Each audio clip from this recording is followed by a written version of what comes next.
So, after Wealdstone were confirmed as National League South champions last night, I'm delighted to be joined by Wealdstone manager Dean Brennan. Dean, thank you for taking the call with us today. Firstly, you won the National League South as a player. How does it feel to win it as a manager? Yeah, delighted. If I'm being honest, I'm more delighted for our supporters. And and everything we've been through this year. And I know I speak about people like Gordon Bartlett who created the foundations of this football club over the past 20 odd years. And I think I'm the third manager in 25, 26 years to manage the football club, and that's a real privilege. So, and I thank the chairman for everything he's done. There's just a lot of thanks and congratulations for people like Dom on the board, Nick on the board, and they made a very, very brave decision bringing us in last summer. I know there was a few raised eyebrows because of the season we had, but we felt it was a football club we always admired from afar. We felt if we could create a positive environment and recruit the right players, the right hungry players that were coming to the football club for the right reasons. And there was no doubt, I said all along, and a lot of the players had low stock and they had poor seasons in the 18-19 campaign, and they've shown that they're good players. No doubt they get the opportunity with us to show next year that they're really good players as well. So I'm just delighted for everybody, and our support has been immense. The Weymouth game away sticks in my mind a lot. It was a great game of football. We went 1-0 down, we were dominating the game, 1-all, 3-1 up. Should have had a penalty to make it 4-1 on Roscoe. They come back to 3-all. And they had me real fond memories of that great pass by Billy, great run from Denon, and Roscoe's on the end of it. And the support that day, the bank holiday weekend, was unbelievable. And they had a real great memories, Cavant away, back to home. So many great memories of the season. And stuff like that is what we wanted to create, and we've done that. Ideally, yeah, we would have liked to finish the season and seen out the last 9 games. Our aim was to get 90 points. I never revealed that to anybody. That was a pledge between myself and the players and the management team. We said we wanted 90 points, and we felt we could get 20 points out of the last 27 available. And we felt we had a solid run in. And I thought we were playing well as well, And the character we've shown, the togetherness, it's not just ability, there's so much character and sacrifice. And, the players' families, they've got to deal with a lot when the players are down and they're not in the team, or they've had a bad weekend. And like Denon missed a pen away at Dartford. His family got to deal with him being moody that weekend. And so they deserve a lot of credit. So there's a lot of pat on the backs for everybody. And even yourself, Dec, you do a great job in profiling the club, and it's much appreciated. And I think that together on this, we created that really from day one. And everyone's bought into it. And no doubt we're all excited, and we'll have a good weekend this weekend. And we're looking forward to next season. Thank you for that mention in there, Dean. What I want to ask you as well, when you came to the club, we had an interview together. One of the first long-term goals you had was to get promotion to the National League with Wealdstone. But I don't think you would have guessed that it would have actually come on your birthday, obviously being halfway through June. Explain that emotion, because that you would never have seen that coming, even though, leading up to it, we knew that, the National League might give us promotion, but to have that on your birthday, what were your emotions yesterday? Yeah, it's a personal bit of fate, isn't it? I've had a bit of a tough time really the last few months. I've had a few bereavements with my family, and that people really close to me that brought me up as a child, and that my auntie and that. So it's been a tough time. I haven't really followed football, to be totally honest. And I was dropping my kids off yesterday, and I got the call from Rory yesterday evening. I was just delighted. I was absolutely. You sort of think, yeah, we're 99% going up last week, but until you actually hear it, I was just elated and delighted, to be honest with you. And I've had a tough year personally, tough couple of years, especially the Bill Ricky situation and that. And so I'm just delighted. I'm delighted for my family. Have to deal with a lot. They don't get to see me a lot. I'd like to spend more time. I've 3 kids. I'd like to spend more time with them. I don't get to do that within this job as much as I'd like. So it's just the sacrifices that everyone's made for me to have career in football as well. I appreciate. And but yeah, delighted, Dec, absolutely delighted. I'm still buzzing today, I have to be honest. I'm still buzzing, a little bit of a hangover, but when I'm done with, I've got a few more interviews to do today. When I'm done with them interviews, I'll be cracking open a few bottles of beer again. Just having a bit of a reflection on obviously this great season that we've had. You obviously mentioned Weymouth haven't. Is there any particular moment for you that really sticks in your mind and was almost a turning point for us to then go and win the title? I don't think it was turning points. I think we were fairly dominant. I just think the sacrifice from the players You know, it's all right to turn around and say things. It's easy to say, but creating something positive is very difficult to do. And the players bought into everything. Like, I inherited 5 players. The skip has been outstanding. Shep has done a good, solid job for us around the camp when he's been needed. You know, so you know, when you're putting together a team and you're putting together sort of, you know, you're creating togetherness, it's very difficult to do that. You know, some managers go through their career and never win a title. You know, we've done 2 now, and both groups have been very special. The one at Hemel we had when we won the Southern League, when Wealdstone won the Ryman Prem that same season. And obviously this group here is very special. But in this business, it can change so quick, Dec, and we have to make sure we're on the front foot and we keep growing. And we keep, you know, and the hard bit will be very difficult. I'll speak to all the players next Tuesday individually. I'm meeting them all the next Tuesday individually. We're going to contact them all today and let them know.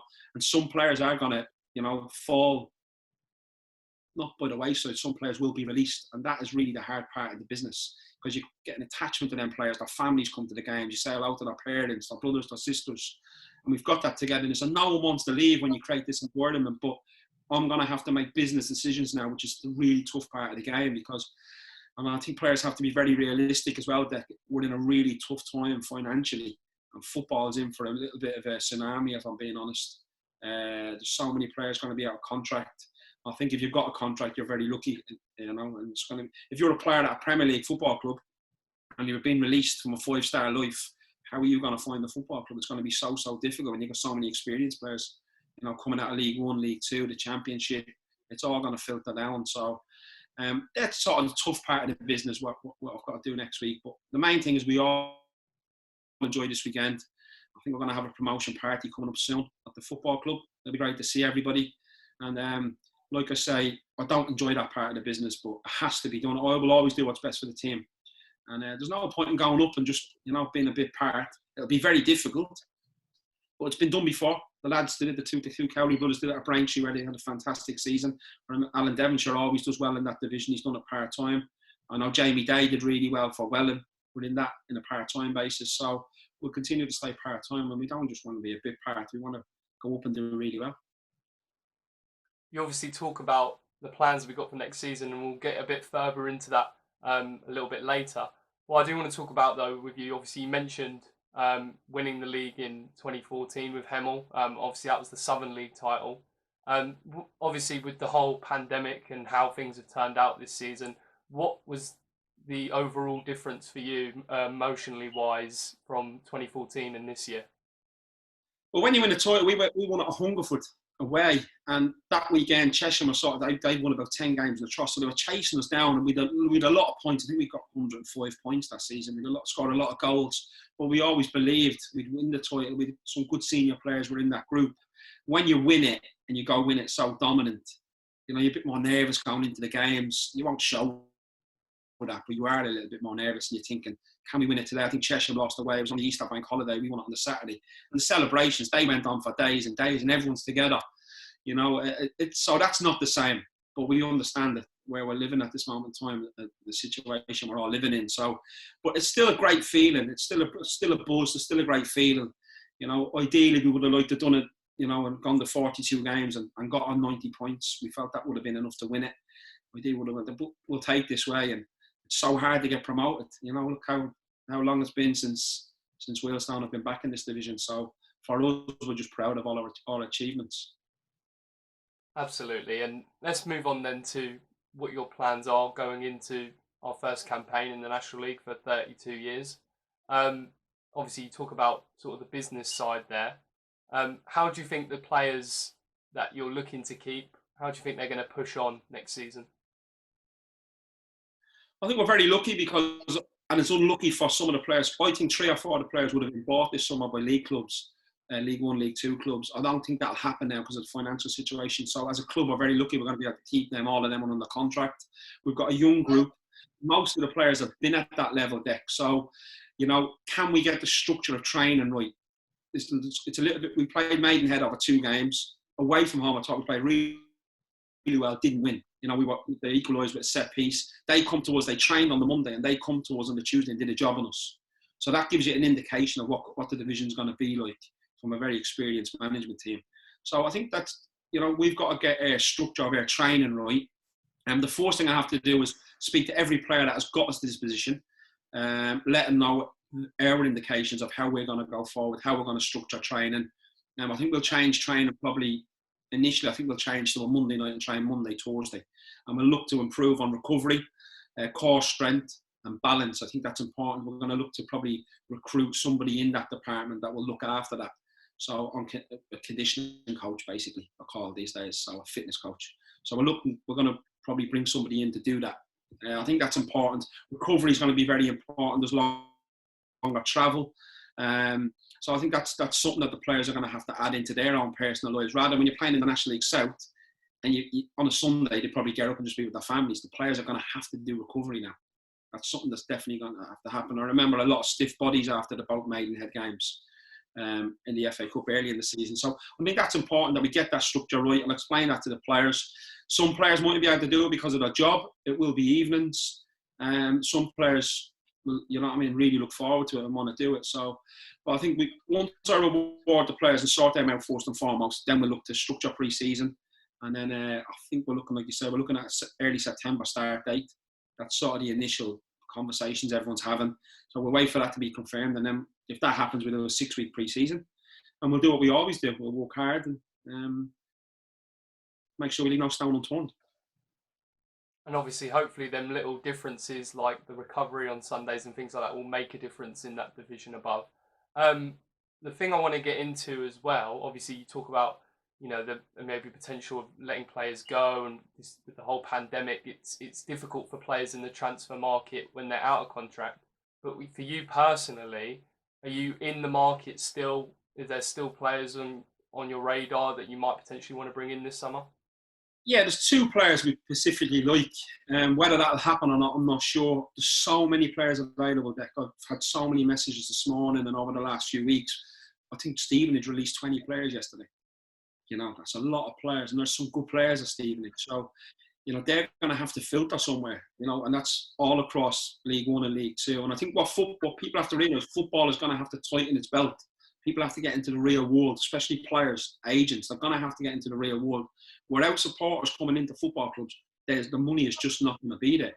So I think for us, it'll be sort of, stop the hemorrhaging. I think that's what we'll do, stop the bleeding and just make sure that as a football club, we are sustainable. And I think that's what we did last year financially as well, after the previous regimes with bigger budgets or whatever. So I think that's going to happen to a lot of football clubs in the National League and League One and League Two. And unless you're in the Premier League, where the riches are, I'm afraid we're all going to have to get into the real world. So I think that's very important. Hopefully the season does start in September and we can kickstart our National League campaign. Obviously for you, as a manager, it'll be the first time that you manage in the division. How are you looking to push on your career starting in that division? I don't think of it like that, Dec. I just move on to the next week. I'm one of them type of people. I learn from yesterday, live for today and look forward to tomorrow. I've always been like that. I don't look too far ahead because football can change very, very quickly, for positive or for negative. Like I say, I'll look back briefly on the season, which we're doing now. We'll just look back at it, but we'll just move on. And we've just got to make sure that we're fitter, we're stronger, we're more focused, our message is clear. And we get the structure of what we're going to do right. And we can only take it one game at a time, one day at a time. And that's how I continue to work. But I'm really looking forward to it. I've sort of 6 years in the National League South, 2 years in the Southern Leagues, and going into my 9th season. I've just turned 40, which was a great birthday present. So I'm sort of young. I'm still young enough, I've got 8 years experience. Stu and myself have been together since day one. We've got 8 years experience. And we've watched a lot of that level. We've watched a lot of Scout 7 and Optet. We've been watching a lot of it over the previous months. We've had a lot of time to do that. So it's definitely a more physical level. But we're looking forward to the challenge. It's a higher profile division. There's more travelling. But we're looking forward to the travelling. We're travelling, Dec. We like a karaoke, don't we? So more travelling means more karaoke's. And of course, you talk about the travelling there. For supporters, how big is this for them? It's huge. We've supporters that literally the football club is the lifeblood, of them people, and they've been outstanding. Like I say, they had a couple of reservations here and there, and I never really had a dig at them, but I just felt, look, listen, you lose a game of football, just move on to the next. Football can change very quick, and I thought we never dwelled on defeats. I thought we did that really well, and the supporters stayed with us all the way through, and some of our away support was unbelievable. Having away, I don't know where the flair come from, but that was unbelievable. At the time I was thinking, oh, this is a bit, I didn't like the flair sort of when we were having our huddle, which we do after the game. I was like, but look, it's turned out to be a fantastic photo. I don't know if you edited that or not. It's turned out to be, good man. It's turned out to be a great photo, and it's going to be an iconic one for the football club. No matter what, no one can take away what we've achieved this year. And you've really got to enjoy these moments. And I see a few of the boys popping champagne and that, and no doubt we'll have a few beers in the next few months or so. And but yeah, so I'm just looking forward to seeing everybody, Dec. I'm looking forward to seeing everybody, supporters, everybody, and people. Like I said, I've mentioned Gordon. Gordon's a legend of the football club, and people like him, they've created the foundations and the positivity, and he's sort of like a real heartbeat of the football club, and we think about him all the time. I know he's had a difficult year, difficult couple of years in his personal life, and we really want to get him back down with us. And people like Fingers, what a guy! Like, he's just literally blue in his blood. Great guy. So people like that, Nick, and all the supporters, they're the ones I'm really delighted for. T has been Kitman a long time. You've come along, done a great job. Like I said, I'm just delighted for everybody, and it's you guys that have to enjoy it. My job now is to make sure we get back and win football matches and create another team and build another team that's going to bring us success. We haven't spoke in an interview style since chipping them away, obviously, which we didn't even know that was going to be the last interview we were going to have this season. We've obviously had quite an extended time during lockdown. You spoke about watching a lot of Scout 7 and Optus stuff during lockdown. But what else have you been up to personally? I've got a bike. I've been out cycling on the bike. I was playing a lot of snooker before the lockdown. I'm just playing snooker. I've been playing a little bit of golf and just spending time with the family. I've been in Ireland. I'll be honest, I've been in Ireland. I was in Ireland for 22 days. I had a bereavement with my family. My auntie died, someone I grew up with, and it was a really, really tough time. She helped raise me as a child. So I had to literally got a call that she was basically going to pass away. So I had to drive home during the night about 4 weeks ago. So I've been home spending a lot of time with my family, with my mother and my sister and all my family. So that's sort of what's happened to me in recent weeks. And, I can't wait for life to get back to normal and get some kind of basic routine into my life. So I suppose it's the same for everybody. We'll just look forward to get back to normal there. And of course, we pass on our condolences for your loss there, Dean. Just finally as well, obviously, as I mentioned earlier in the first interview you had, your first long-term goal to get promoted, that's been achieved. So what is the next long-term goal for you at the club? I think we've got to make sure our football club survives. The world we're going to go into now, the world we're living in now, we've got to make sure the club survives. I think that's the most important thing. And we can't look crazy mad ahead. We've just got to make sure that happens. And I want to make sure the players are, we give them the security of how we're going to go forward. I think that's important, that I speak to the group for the players that are going to stay and the players that are going to move on. Like I said, this is the most difficult part of being a manager. And some you get right and some you get wrong. Of Jamal Lowe, someone I had a Hemel, and I played Jordan Parks ahead of him. You look at him now, he's a multi-million-pound player, and I always knew he had the ability and the capabilities to do it. I ended up selling him to Hampton and Richmond, to Alan Dowson, who liked him a lot as well, and he's kicked on from there. So some you get right and some you get wrong, but I think all I can do is be honest with the players and tell them sort of how we're going to go forward and what's going to happen. And I think that's the key process, and make sure our football club survives financially. We've got to live in the real world.